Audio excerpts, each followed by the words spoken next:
Chapter 2. Jump, Beast, Jump. Bright light flooded the treehouse again. A rustling sound came from outside the window. Annie peeked out and laughed. "Hey there," she said. Jack looked out to a giraffe was eating leaves off the tree. It had a sweet, goofy face. Jack peered at the world beyond the giraffes. He couldn't believe his eyes. He saw a huge grassy plain, a white river, and tons of birds and animals, more than he had ever imagined in one place.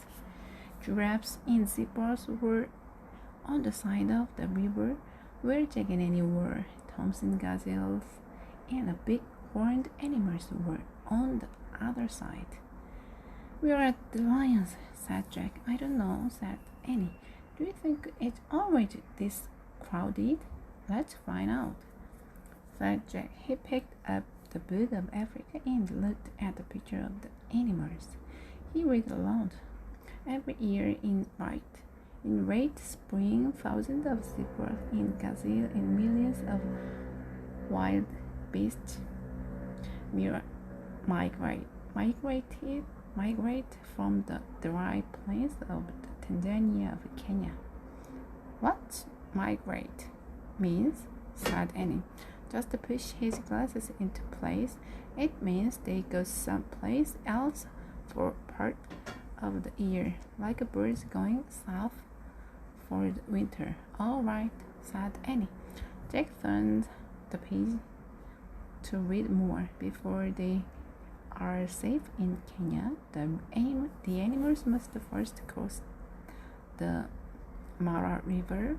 Zebras go first, then the wild beasts. The teeny gazelle swim last." "Oh," said Annie in the sad voice. "What's wrong?"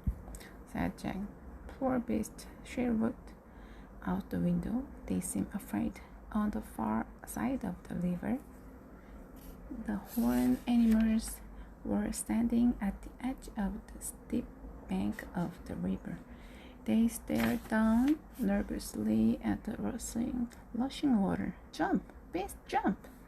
Annie shouted. "Don't be silly, they can hear you," said Jack. He studied the broad plain. "I wonder where the lions are," he said. "I don't know, but I have to go," said Annie. "Go where?" said Jack. "To the river to help them," she said. "Help who?" said Jack. "Those wild beasts on the other side," said Annie. "I have to help them migrate." "Are you not?" said Jack. Annie handed Jack the scroll and stared out the treehouse. "Wait a second," said Jack.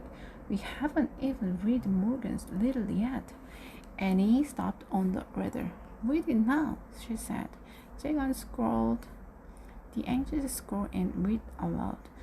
"I'm the color of gold and as sweet as can be, but beware of the danger that's all around me. What am I?" Annie started down again. "Annie, we'll look for the answer in a minute," said Annie. "What are you doing?" said Jack called, but there was no stopping her. Jack watched as he hopped off the ladder. Then he started to work through the tall grass between the zebras and giraffes. "I don't believe her," he said to himself. He quickly put the Africa book into his pack. He started down the ladder. When he stepped onto the ground, he looked around carefully. The giraffes were eating the tree leaves. The zebras were gazing in the grass. Tons of birds flapped overhead. "This is okay," he thought. He just had one little question. "Where are the lions?"